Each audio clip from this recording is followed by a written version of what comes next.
Glória a Deus. Dando sequência à nossa série de mensagem no livro de Marcos, nós agora chegamos no capítulo 14, já quase 4 meses estudando o livro de Marcos. É claro que nós não temos feito isso de forma exaustiva, mas aquilo que o Senhor tem despertado ao nosso coração, por meio das Escrituras, para o nosso viver diário, né? O maná que desce do céu, literalmente, o pão diário. E no capítulo 14 eu quero que você acompanhe comigo a leitura a partir do verso 1 até o verso 9. Marcos, capítulo 14, do verso 1 até o verso 9. Como título dessa mensagem, apenas para a gente ter um norte: a genuína piedade atrai o verdadeiro amor. Então acompanhem comigo aí a leitura que diz assim, Marcos capítulo 14, do 1 ao 9. Dali a 2 dias era a Páscoa e a festa dos pães asmos. E os principais sacerdotes e os escribas procuravam como o prenderiam, a traição e o matariam. Pois diziam: não durante a festa, para que não haja tumulto entre o povo. Estando ele em Betânia, reclinado à mesa em casa de Simão, o leproso, veio uma mulher lhe trazendo um vaso de alabastro com preciosíssimo perfume de nardo puro. E quebrando o alabastro, derramou o bálsamo sobre a cabeça de Jesus. Verso 4. Indignaram-se alguns entre si e lhe diziam: por que este desperdício de bálsamo? Porque este perfume poderia ser vendido por mais de 300 denários e dar-se aos pobres. E murmuravam contra ela. Mas Jesus disse: deixai-a, porque a molestai? Ela praticou boa ação para comigo. Porque os pobres sempre os tende convosco, e quando quiserdes, podeis fazer-lhes bem, mas a mim nem sempre me tendes. Ela o fez o que pôde, antecipou-se a ungir-me para a sepultura. Em verdade eu vos digo, onde for pregado, em todo o mundo o evangelho, será também contado o que ela fez para memória sua. Amém? Feche seus olhos mais uma vez, vamos orar. Pai, obrigado por sua palavra que é poderosa, a tua palavra que foi inspirada para a nossa instrução, a tua palavra que nos corrige, a tua palavra que nos consola, a tua palavra que nos ensina, a tua palavra que nos faz perceber e entender o nosso pecado, a sua graça, e glorifica o seu santo nome pelo teu sacrifício vicário. Obrigado por ela nessa manhã, oramos para que este texto possa, Senhor, nos encorajar, nos fortalecer, nos edificar para a glória do nome do Senhor Jesus Cristo. A verdadeira piedade, irmãos, o significado real da etimologia da palavra piedade é tirado de um adjetivo chamado pius, que significa devoto ou zeloso. Normalmente uma pessoa piedosa, ela é conhecida por uma característica marcante. É uma pessoa normalmente generosa, é uma pessoa que compartilha, é uma pessoa que se preocupa com os sofrimentos alheios do outro, de alguém ou de uma circunstância. Normalmente um ser piedoso é um ser mais quebrantado. Talvez poderia ter sido a partir deste adjetivo ou dessa palavra, nascido depois de Lutero, um movimento chamado pietismo, e que tinha um seu significado um pouco preocupante. Eles tentavam anular a ideia da fé muito racional, e passava muito a fé pelo campo somente pessoal da experiência. Isso é preocupante, porque ainda que a fé passe pela nossa experiência, ela nos aponta um tipo correto de relacionamento com Deus, para que a gente não se perca nesse misticismo, nessa coisa estranha. Por isso que as Escrituras, ela nos ensina até a forma de doarmos, de termos compaixão e de vivermos para a glória de Deus. O texto é narrado praticamente em 3 evangelhos. Aqui em Marcos capítulo 13, somente em Lucas que esse texto não é apontado, mas também no evangelho de João, onde ele dá mais detalhe acerca dessa passagem. João praticamente diz lá em João capítulo 12, acerca do que aconteceu ali em Betânia. Mas na narrativa de Marcos ele diz, dali a 2 dias, era muito comum a partir da tradição judaica, eles celebrarem a festa da Páscoa, onde eles sempre faziam menção em memória do Cordeiro Pascal, que foi estabelecido por Deus para ser imolado, morto, preparado em alimento entre o povo de Deus ali no Egito. E quando este sangue tirado desse cordeiro macho, deveria o seu sangue ser aspergido nos umbrais das portas, e quando o anjo da morte passasse, aquela casa que tivesse aquele sangue seria poupada os seus primogênitos. E Deus sentenciou os egípcios, matando os primogênitos dos seus filhos, dos animais e de tudo aquilo quanto eles possuíam. Mas a casa que tinha o sangue do cordeiro foi poupada. E depois eles celebravam uma festa, conhecida também como Pães Asmos, dias depois. Esta festa também era uma referência ao pão que eles comiam sem fermento. Ou seja, o fermento, como algo simbológico, representava o pecado. Então eles deveriam alimentar do pão sem o pecado. E isso era a forma deles entenderem que Deus estaria separando o seu povo. Foi o principal alimento durante a peregrinação também no deserto, o pão que desceu do céu, o maná. E este pão não poderia ser levedado pelo fermento, que era o pecado que crescia entre o povo.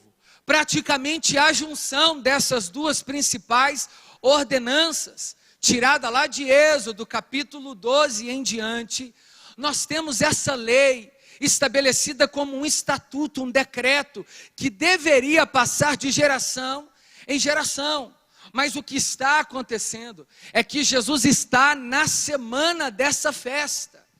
E essa festa foi guardada até os dias de Jesus entre os judeus, e ela só crescia em números.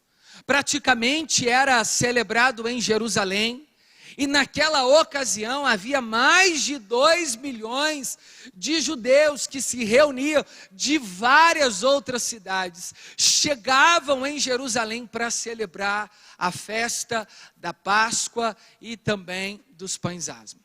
É nessa ocasião em que ocorre o que vai ser precedido da morte de Jesus Cristo. E a narrativa diz, dali 2 dias era a Páscoa, e a festa dos Pães Asmos, como nós acabamos de entender. Os principais sacerdotes e os escribas. Os principais sacerdotes quer dizer aqueles que eram pertencentes ao Sinédrio, um grupo de autoridades religiosas, da autarquia, da aristocracia, ou seja, aqueles que eram os engravatados entre os judeus. Os dom da boca, hoje em dia os colarinhos brancos, o povo que mandava, o chefão, Os principais sacerdotes estavam também naquela ocasião, afinal, se eles eram os principais sacerdotes, aqueles que deveriam entender acerca da Páscoa, estavam ali. E os escribas, os verdadeiros peritos na lei de Moisés. E a Páscoa e os pães asmos era um estatuto estabelecido na lei. Eles estavam ali, irmãos. E nessa mesma ocasião que eles estavam, olha só que paradoxo, olha que incoerente. A narrativa de Marcos diz, eles procuravam como poderiam prender a Jesus, a traição e o matar. Os próprios homens que observavam a Páscoa, que apontava para o Cordeiro de Deus, os próprios homens que observavam e que celebravam a festa dos pães sem fermento, que representava um apontamento para o pão da vida, aquele que não tem pecado, Deus o fez pecado por nós, para que nós fôssemos feitos justiça de Deus. Eles estavam esperando uma ocasião para matar Jesus, para prender, depois matar, a traição, porque essa era a proposta desses homens. Pois diziam, não durante a festa, porque a festa estava cheia, para que não haja tumulto entre o povo. Jesus a essa altura, já no final do ministério, praticamente isso aqui é narrado já no ano, não narrado no ano 33, isso foi vivido no período ali no final dos dias de Jesus. Jesus já foi conhecido aqui, a sua imagem, o que ele fez, os seus feitos, já se espalhou. Então, esses principais homens do Sinédrio, sacerdotes e escribas, tiveram medo de fazer durante a Páscoa, com medo do povo se agitar e criar um alvoroço. Por isso, eles decidiram por fazer na calada daqueles dias mais calmos. É isso que a gente também tem que observar. Parece que sempre quando está muito calmo, em silêncio, a gente tem que tomar cuidado também com as duras provações e algumas tentações que provêm do nosso próprio coração. Mas o que eu quero destacar não é apenas o que está acontecendo em torno da religião, mas o real significado da piedade, que diz, estando ele em Betânia, próximo a Jerusalém, à mesa na casa de Simão leproso, e era tradicional também, uma tradição a partir também da lei, que aqueles que tinham lepras, dependendo do tipo de lepra que não se curasse, ele deveria ficar em um arraial afastado, ninguém podia tocar, nem nele e nem naquilo que o leproso tocou. E como que Jesus entra dentro da casa de um leproso? Provavelmente há uma grande chance desse homem já estar curado por Cristo e talvez até um sinal de gratidão ele teria preparado um jantar. Isso é uma possibilidade, mas o texto não diz isso. Isso aí é para além da história bíblica através de alguns comentaristas estudiosos. Mas certo é, Jesus entra na casa e mais uma vez uma mulher trazendo um vaso de alabastro. Irmãos, um vaso de alabastro era um vaso extremamente caro. Era um vaso que distinguia de outros vasos. Esse vaso tinha toda uma criação específica nele. Era um vaso que se destacava. E dentro desse vaso, além do próprio vaso, sem nada ser caro, nos dias de hoje seria praticamente um vaso de ouro, um vaso muito chique. Ele carregava dentro dele um preciosíssimo perfume de nardo puro. Normalmente o nardo era tirado de uma planta e por ser puro, ele vinha direto praticamente da Índia. Nem todo mundo tinha condições de ter um nardo puro dentro de casa e muito menos um vaso de alabastro. Mas nessa ocasião, essa mulher, muito provavelmente a Maria, destacada por João, irmã de Marta e de Lázaro, a quem Jesus o ressuscitou, ela pega o que ela tinha de melhor, de mais caro, e dedica aquilo ao Senhor Jesus como forma piedosa de dedicar a sua verdadeira devoção. Mas nessa ocasião ela foi ainda muito mal interpretada, porque alguns indignaram entre si e diziam: para que tanto desperdício? Nós poderíamos pegar este nardo puro, vender, e este nardo valia praticamente 300 denários, é o que diz o texto. E eu não sei se você sabe, um denário era praticamente um dia de trabalho. 300 denários são 300 dias de trabalho. Ninguém trabalha os 300 dias. Ninguém. Ou seja, a sua piedade foi para além dos seus próprios esforços. Ela dedicou ao Senhor tudo que ela possuía. Mas isso instigou o coração de alguns. Na narrativa de João, Judas é aquele que se preocupou com essa piedade, dizendo assim: olha, esse nardo aí poderia ser dedicado aos pobres. Irmãos, a verdadeira piedade atrai o verdadeiro amor, porque piedade não fala da quantidade. A piedade fala da entrega, do zelo, da devoção. Diante dos dias tão corridos que nós temos vivido, quando nós não dedicamos uma devoção ao Senhor, ao início do dia, nós estamos dizendo para Deus: Deus, o Senhor é menos importante do que o meu próprio trabalho. Quando nós saímos de casa tão atarefados, preocupados, sem lermos as Escrituras, sem louvarmos ao Senhor, sem termos um momento sequer de oração, nós não estamos fazendo como essa mulher, dedicando todos os dias de trabalho ao Senhor Jesus. Ou seja, a devoção é mais importante do que uma vida simplesmente ordinária. A entrega a Jesus é muito mais importante do que qualquer outra coisa. E alguns podem dizer: mas isso aí não é uma religião radical, não tem tanta necessidade de cultuar ao Senhor, é melhor que você dedique a sua vida aos pobres.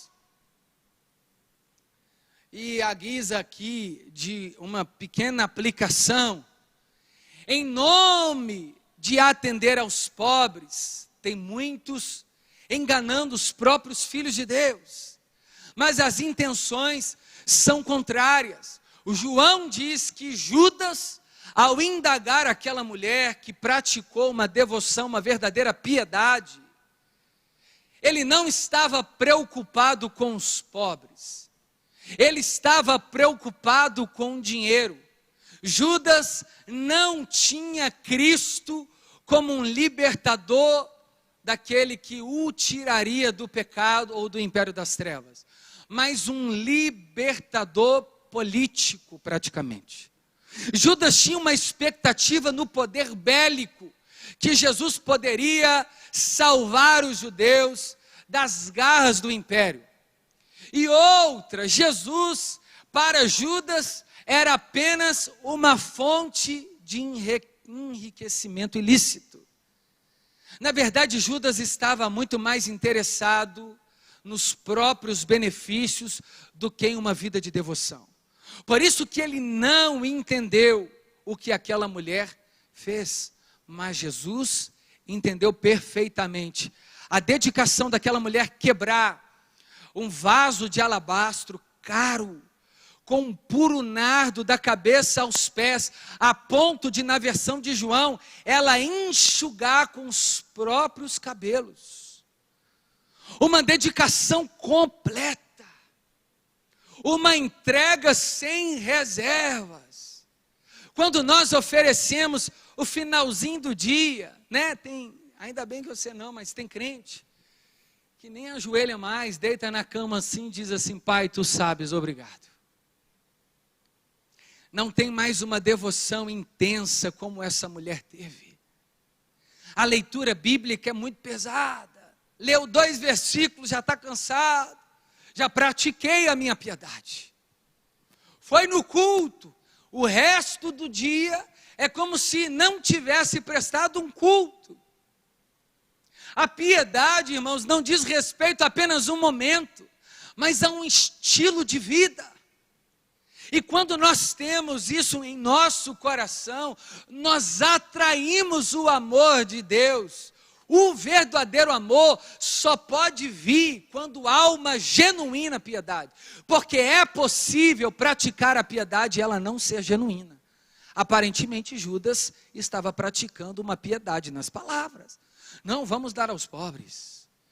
Jesus responde dizendo assim: porque este perfume poderia ter sido vendido, mais de 300 denários, e dar aos pobres, a causa era nobre. E murmuravam contra ela. Mas Jesus disse: deixai-a, não a moleste, não perturbe, não irrite essa mulher. Não acusem essa mulher, ela sim está praticando uma devoção genuína. Ela praticou boa ação para comigo. Você consegue perceber que Jesus não está anulando uma boa obra em atender aos pobres? Pelo contrário, olha o que ele diz: porque os pobres sempre os tendes convosco, e quando quiserdes, podeis fazer o bem, mas a mim nem sempre me tendes. Na galeria das prioridades, a devoção é mais importante do que o fazer.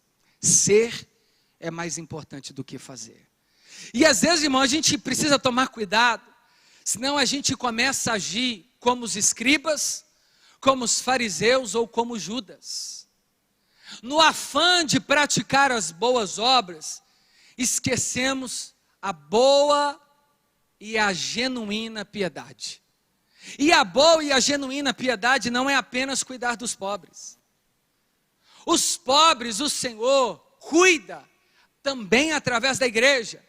É uma responsabilidade de todos nós, enquanto igreja, atender os necessitados, dar pão ao faminto, alívio, trazer justiça social.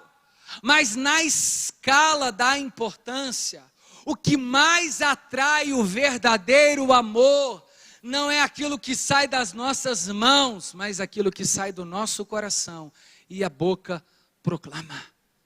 Por isso que tem muita gente perdida nas boas obras, a fim de alcançar alguma coisa de Deus, enquanto deveria se dedicar em devoção, em uma vida completamente rendida, entregue.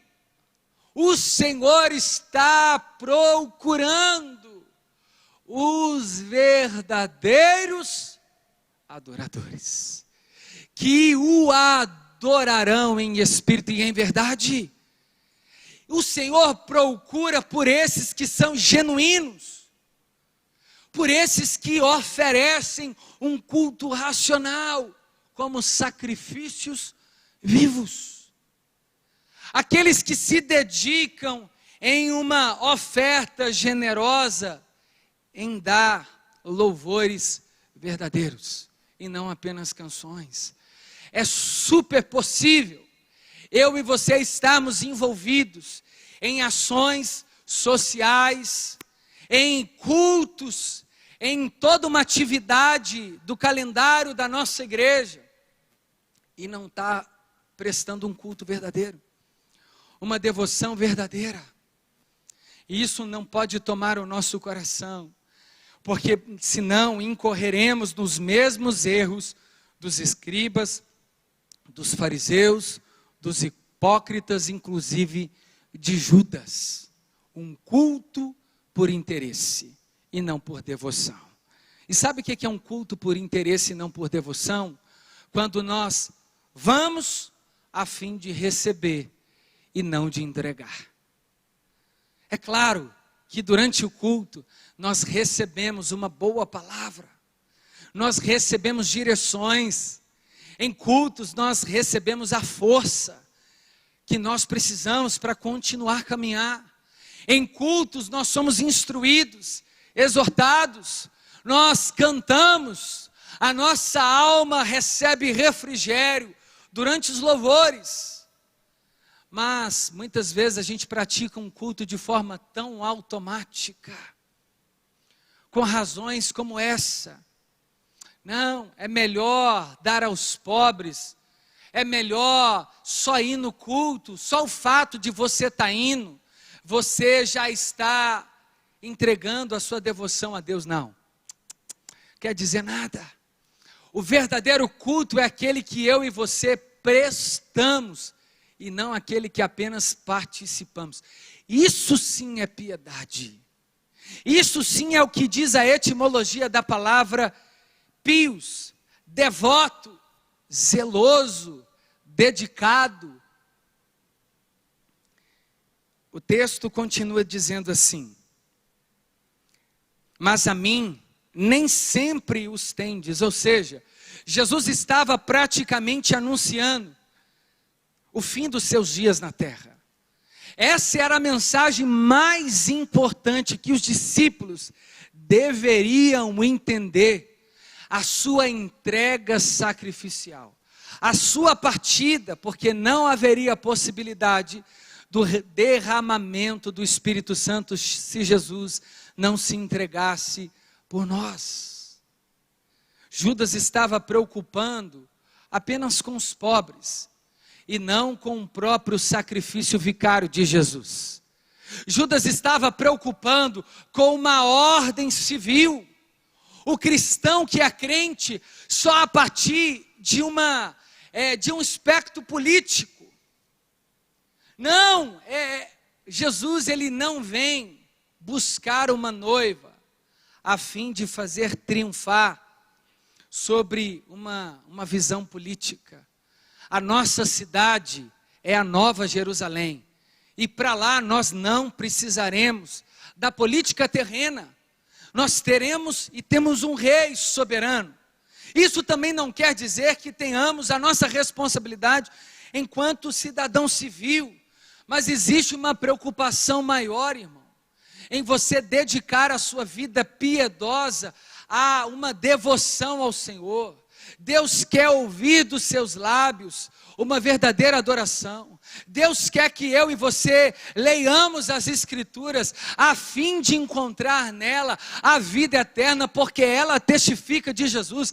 Deus em Cristo Jesus quer que a gente cante para Ele, fale dEle. Ele quer que a gente viva o Evangelho de forma autêntica e piedosa. E quando nós fazemos isso, automaticamente nós atenderemos todas as necessidades em nossa volta.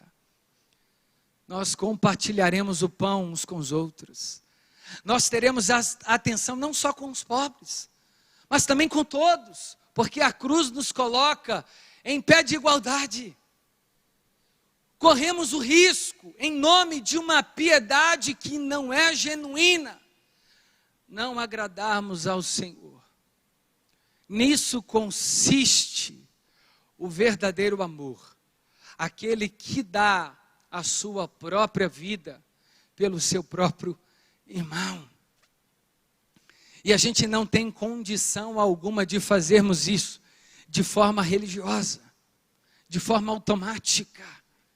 Jesus, na narrativa de Marcos, ele diz: ela fez o que pôde. Pergunta: você faz o que você pode? Ou o que você quer? Ou o que você sente? Ah, não estou sentindo de adorar. Adore até sentir. Não estou sentindo de buscar. Adore até sentir. Não estou sentindo de dar. Dê até sentir a vontade de compartilhar.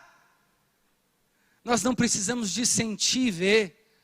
Nós cremos, mesmo sem sentir e mesmo sem ver. Ele continua dizendo: ela antecipou-se em me ungir para a sepultura. Em verdade, eu digo, ou seja, eu estou afirmando que onde for pregado o Evangelho, em todo mundo será também contado o que ela fez para a sua memória. Aquele gesto marcou o coração de Jesus a ponto dele dizer aos discípulos: essa história, essa cena será relembrada todas as vezes e por onde o Evangelho chegar. Porque o que ela fez foi genuíno. Por isso a oferta de Caim não foi aceita, mas sim a de Abel. Por isso Jesus, ele está pronto a ouvir o coração de um verdadeiro adorador, porque cantar, até o papagaio, se você ensinar, ele canta. E no culto até os fariseus iam, os saduceus, mas o coração estava longe. Cuidar dos pobres, até Judas Iscariotes tinha intenção. Mas o que Jesus está sondando é o coração do homem. Ele conhece. Antes que uma palavra saia dos nossos lábios, ele já conhece toda. Ele já conhece o nosso assentar e o nosso levantar. Então não tem como, irmãos, eu e você enganarmos ao Senhor, emprestarmos um culto ou praticarmos piedade de forma superficial. Na oferta relatada dos evangelhos da viúva, ela agradou o Senhor. Ela deu de tudo quanto possuía, de tudo quanto ela pôde. Não é sobre a quantidade, nunca foi. Jesus não estava interessado no valor daquele denário, mas de como aquilo agradou o coração do Senhor. Inclusive, o alabastro custava 300 denários. Judas traiu Jesus por apenas 30 míseras moedas. Olha a diferença. Por muito pouco, Judas se corrompeu. Por muito pouco, Judas se perdeu. Por tudo que possuía, em memória dessa mulher, a história dela é nos contada para nos ensinar que existe uma piedade que é verdadeira e genuína, quando ela é feita sem qualquer expectativa ou interesse. Eu não sei se você tem buscado o Senhor Jesus Cristo de verdade. Não tem problema, você está buscando por uma cura, Ele pode curar. Não tem problema você estar buscando por uma porta aberta, para fechar algum negócio, não tem problema. Não tem problema você apenas querer o pão que perece. Alguns textos dizem que a multidão cercava Jesus, não por aquilo que ele era, por quem ele era, mas por aquilo que ele poderia dar. Jesus não dispensa ninguém. Você pode vir do jeito que você quiser e do jeito que você está. Você pode entrar aqui, irmãos, e prestar um culto, cantar. Mas Ele é quem sabe se isso é de coração. Ele é quem sabe se as suas leituras, se as suas campanhas, se a sua ida aos cultos, fala sobre um nardo puro. Se você tem a capacidade de quebrar tudo e derramar aos pés do Senhor. Deixar tudo. Aquele que não deixa tudo por amor a mim, não é digno de mim. Aquele que não abandona os seus próprios pecados, aquele que não nega a si mesmo, aquele que não toma a sua cruz, não é digno de mim. Irmãos, a porta é estreita, porque nem todo mundo que cantou adora. Porque nem tudo que pregou tem intimidade, conhece. A porta é estreita porque nem todo crente é filho. Porque até o diabo é crente e treme diante do Senhor. Jesus está nos dizendo por meio dessa história: larga essa religiosidade. Se esse for o seu e o meu caso, está na hora da gente quebrar o que a gente tem de precioso. Está na hora da gente dispensar aquilo que está nos travando. Não, e com várias razões autênticas. É muito caro. Eu não posso abrir mão disso. Eu não posso abrir mão daquilo. Não pode, você deve. Se o Senhor não for o primeiro, Ele não será o segundo. Se o Senhor não for tudo, Ele não será o soberano em nós. Fica de pé no seu lugar, por favor. Qual é o vaso de alabastro que está te impedindo de ser alguém que vai realmente devolver uma genuína devoção? Um trabalho? Um relacionamento? Alguma amizade? Status? Dinheiro? Poder? Fama? O que te impede? Algum medo? Irmão, não perca tempo. Minha irmã, não perca tempo. Talvez seja o seu último momento. Essa mulher entendeu, Jesus já está partindo, eu não posso perder tempo. E foi a mesma que quando Jesus estava na ocasião em uma outra circunstância, ela ficou aos pés de Jesus, e Marta estava agitada, arrumando tudo. Parece que Maria sempre escolheu a melhor parte, está aos pés do Senhor Jesus. E quando a gente está aos pés, a gente tem tudo que a gente precisa. Ela não se importou com o valor do perfume, ela só queria dedicar aquela oferta ao Senhor. Ela só queria dizer: Jesus, o Senhor é mais importante do que tudo. O Senhor é mais importante do que qualquer circunstância, do que essa causa na justiça, do que essa porta fechada, do que esse momento que eu vivo no casamento, do que esse momento que eu vivo de solidão, do que esse momento de enfermidade, do que esse momento de separação, do que esse momento tão delicado. O Senhor é mais importante. Vamos adorar o Senhor, mas dedique de fato uma oferta de verdade. O Senhor diz a Isaías: eu estou cansado de um culto da boca para fora. Eu estou cansado de louvores vazios, de mensagens vazias. O verdadeiro culto é um culto em espírito e em verdade, sem reserva.